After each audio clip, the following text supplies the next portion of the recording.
He had a better haircut. Great to have you with us. The Cavs shoot nearly 53%. They knocked down 12 of their 25 three-point attempts. The 12 threes equals their total from games 1 and games 2 combined. You're going to sum it up in one simple sentence. You would say Cavaliers hit shots tonight that they just didn't back in Oakland. Welcome in, everybody. Quicken Loans Arena here from downtown Cleveland, Ohio. Matt Weiner, it's Steve Smith, Grant Hill, the Hall of Famer Charles Barkley, and the other Hall of Famer, the great Jim Brown, who joins us on the set here. Thank you, sir, for being with us. Oh, thank you for inviting me. Great atmosphere here in the building tonight, and you know as well as anybody what any kind of championship victory would mean to this city, and this is one step toward that goal. It will mean everything. It's a great step tonight because no one really expected it, but it's wonderful because these people are great fans, and LeBron is a tremendous hero, so I hope that they continue to give him some support. That iconic meeting took place in 1967 when Muhammad Ali decided he was a conscientious objector and would not make himself available for the draft. And that was 3 years after Jim Brown's Cleveland Browns won the NFL championship. And of course, as you know by now, the last Cleveland major sports franchise to do so. Yeah, for sure, Matt. And I want to say to the great Jim Brown, thank you for me and just to talk about so much you've done for all of us. But I want to ask you a basketball question. What did you see out here from the Cavs? What did they do different? They played like a team. LeBron was balanced. They were hitting their shots. They were hitting them early. They had a lot of heart because they had to feel bad after that other loss.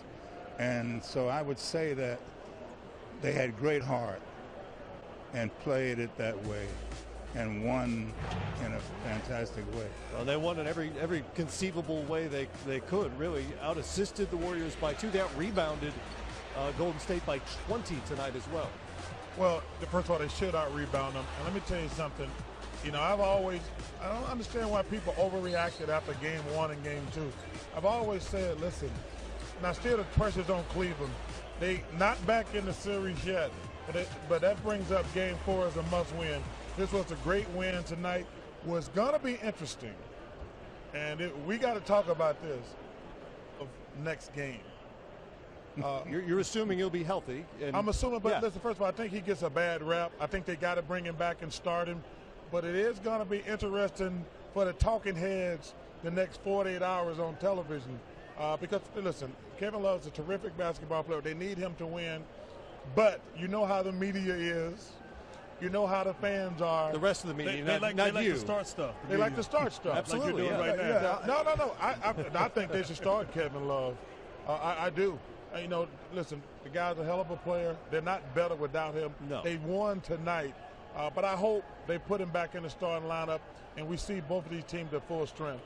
Now, Chuck, when you look at it, is there a possibility if Kevin Love go to Tyronn Lue and say, hey, I have no problem coming off the bench? Because I think right now, the way they came out with so much energy, they have to get off to great starts. Nothing against Kevin Love, I'm with you. But if I'm Kevin Love, I say, hey, start the same way and be ready to come in. And you know what you do if you're my teammate and you tell me you don't want to start, I'm going to slap the hell out of you. You want to start. But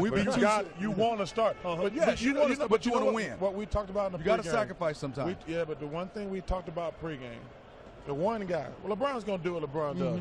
The one guy we said got to play well came out and got them going tonight. That was Kyrie Irving. Yes. It has nothing to do with Kevin Love or Channing or Richard Jefferson, who's played very well.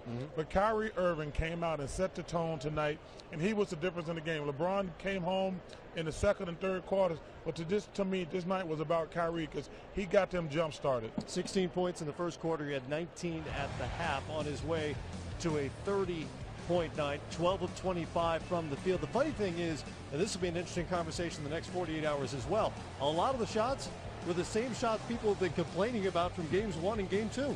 Yeah, they were. But they were going in tonight. And yes, when you're making them, it's fine. But I'm always to the point where if you're a point guard, if you're not making them, I got to get the basketball to somebody else. And you can play the game also without just scoring and making winning plays. I agree, Smitty. You know, Kyrie Irving, LeBron James did not play well in those first 2 games, obviously. They came out, set the tone.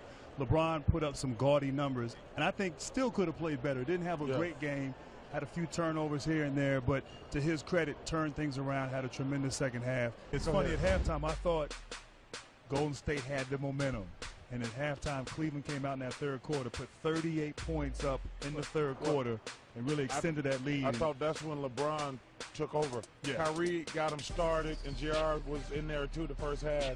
But I thought the third quarter when LeBron really started to be aggressive. They've now won 13 of their last 16 home in the postseason. It's amazing what a difference a venue can make sometimes. Time for the stat of the night, presented by Corona Extra. Check this out, guys. Over their previous 4 games, the Warriors had outscored their playoff opponents by 120 points from the three-point line. Tonight, -9. They never really got it going out there. Lots more splashing from the Cavaliers guys. Well, listen, no matter what happens with the Golden State Warriors, it's going to come down to Steph and Clay. Them two guys have to play well, you know, if they're going to win any series. Like, other guys can have a good game here or there, but it still lives and dies with Steph and Clay. But what's going to be interesting, I really want to see a good series.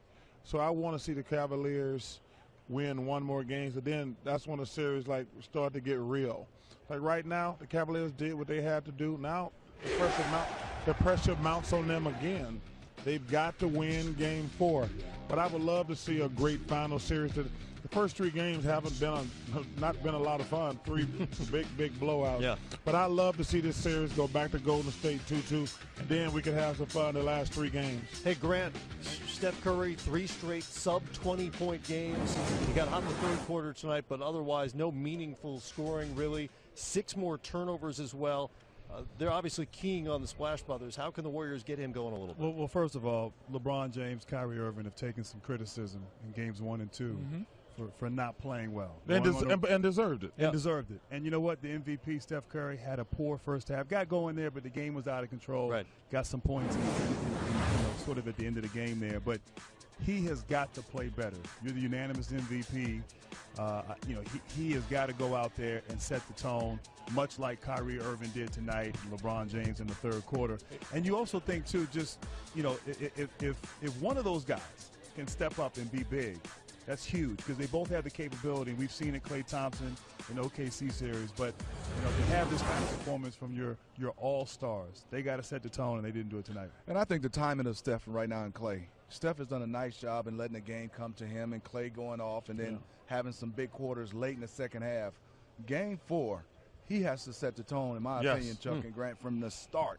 Come out more aggressive. Right. I know he's trying to let everybody else go, but you got to come out and set the tone. But you remember last year he struggled in the first 2 or 3 games, and it took him by Game 4 to figure things out. So it'll be interesting to see if he can figure it out Friday night. What's going to be interesting to me is LeBron Game 4.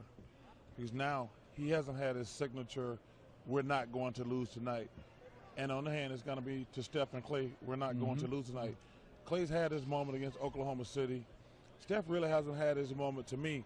If I'm LeBron, I'm coming out like Kyrie did tonight. I said, we're not losing this game at home, because if you get to 2-2, now you know if you lose, you get down 3-1, you're not going to beat the Warriors 3 straight times. But if you're LeBron, you got to say, I got to do what Kyrie did tonight. I got to get us off to a good start. I got to get the crowd into the game. On the other hand, if I'm Steph, I'm like, you know what? If somebody had told us, if somebody had bet you guys before the series started, after 3 games, Steph or Clay would not have 20 points, you think you could have got some action on that one? Yeah, for sure. I mean, like, when you just showed those stats, you know, they blew the games out, so that's a little bit different. You're like, Clay and Steph had not gotten 20 points, either one of those guys, in 3 games. That's remarkable. That's remarkable. Yeah. But see, that's the difference, though. Steph can go and have a game and not be great, and Golden State can still win. Yes. LeBron has to be great for Cleveland to have a chance. And so that just speaks to the depth and the balance that Golden State has. Obviously, I think the key, and Draymond Green said in that interview, they just came out like they were up 2-0. They came out too comfortable, too relaxed. You know, the last 4 times they played, they beaten them by plus 30 points in the regular season and in Game 2. So also you have to obviously credit Cleveland. They played great and came out with a sense of urgency. But Golden State, you know, took a step back in terms of the effort, and it showed there in the first half.